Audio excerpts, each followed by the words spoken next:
Hi Scentsy fans, it's Wickless Karen back at you again. Hope you're having a lovely sunny afternoon. I am coming at you with my April favorites. I'm going to do this. I saw someone else do this and I thought, God, that is so freaking clever. Instead of doing like, I like this and I like this and I like this and I like this, she said, what am I watching? What am I reading? What am I listening to? And what am I making? I'm getting photobombed by the Gizmo cat. Hello. Hi, thanks for interrupting. But I'm going to also add the Scentsy level to it, and I'm going to do what am I smelling. So let me start off and tell you, what am I warming this month? It is lime and sugarcane, and it is absolutely gorgeous. I love lime smells, but they can go soapy and toilety very quickly.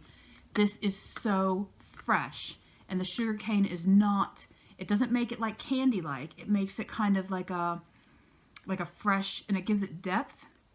So this lasts a lot longer, because usually citrus smells, they don't last as long. They just are not heavy enough to kind of carry through for a long time. But this one is, it's got staying power, it's strong. That lime is like a fresh lime. It's not like a toilet lime.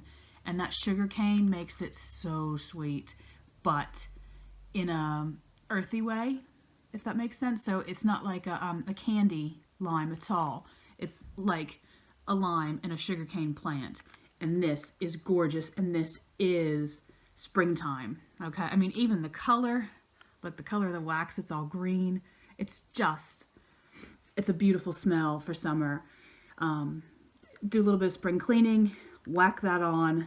You're gonna feel like you are a pulled together grown-up person that has things together.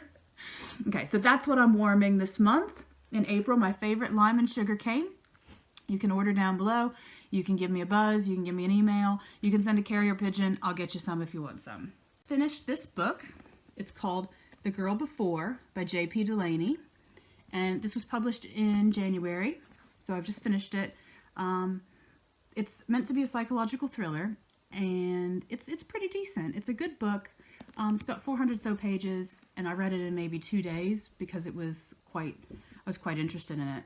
However, it didn't stick with me. So this is the kind of book that I would call brain candy. So you really enjoy it at the time and you gobble it up, but then it doesn't really stay with you. So good book. I recommend it for holiday reading because it's really one of those that you can read quickly. You really, really enjoy it, and then you can put it away, and that's it. It is being made into a film. I believe that's going to be released this year. So go out and grab this book so that you can be the first person that goes, I think the book was better than the film. Woo! So go grab that book. And next up, what was I watching in April? I, along with everyone else in the world, was watching 13 Reasons Why. And it is excellent. I absolutely adore it. I have been thinking about it. I finished it 2 days ago, and I've been thinking about it ever since, kind of thinking about my old school days and the social dynamics that went with that. It was really good. I kind of doing my own internal, which 13 Reasons Why character would you be kind of situation. I really, really liked it.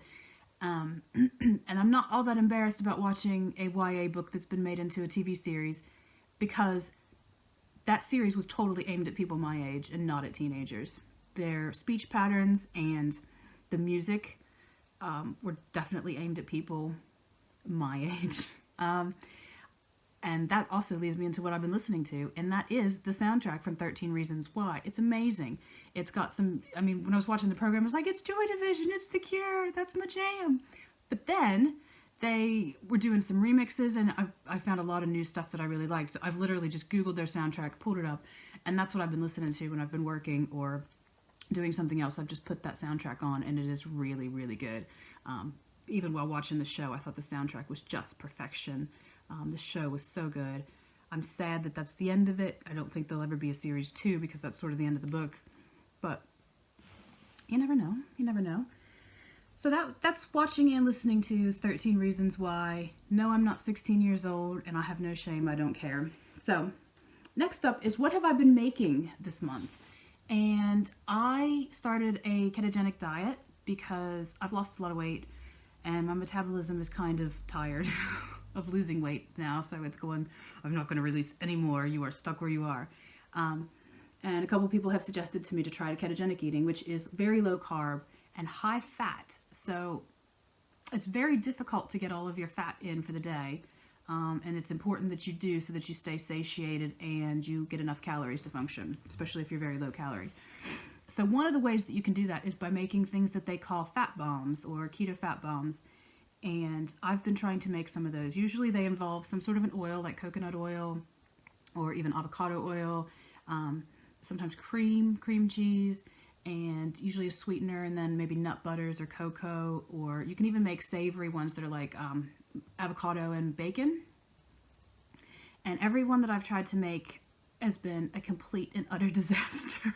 They have not turned out. The one I made that was coconut oil and cocoa, unsweetened cocoa, and then you add your own sort of stevia into it. It was awful. It tasted terrible, and it was all melty and really not nice.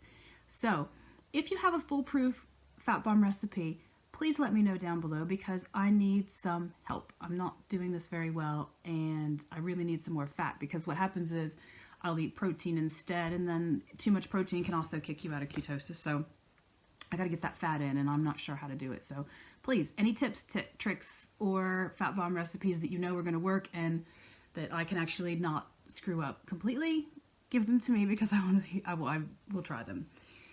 So that's what I've been making unsuccessfully. And then the last is what I've been wearing. So this is my April jacket. And I've got to give you a little bit of a preface for this jacket, okay? I bought this from someone on a Facebook group, and they posted a picture of it, and I said, oh my God, I absolutely love this. Can I please buy it? And they said, there's no need to be sarcastic.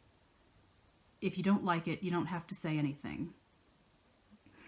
And I said, okay, well, actually, I just want to buy the jacket. I really like it. I think it's quite cool.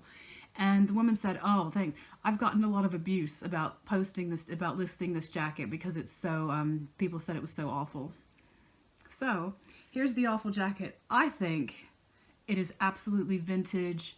I adore it. It's just a jacket. It's not, you know, a lifestyle or anything like that.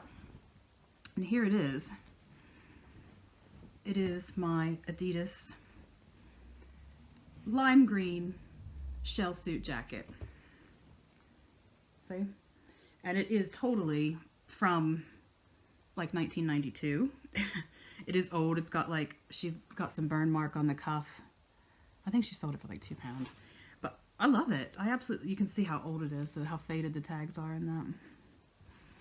I think the jacket's in good nick. There's no holes, there's no marks or anything except for that cigarette burn. But I really, really like it. I think it's quite cool. I will put it on for you here. I just think it's like, it's a punch of color. And like I said, it's a jacket. It's not a philosophy or a religion. It is literally just a jacket that you wear because you are a little bit nippy out. I think I can pull it off. Some of my friends have called me Spud from Trainspotting, and I don't even care. I'm gonna wear it. I'm gonna like it. I'm gonna pretend that this is my vintage piece find of the year. So I hope you guys have had a very good April, and I will be back at you sometime. Hopefully get some fun things in for May. All right, bye.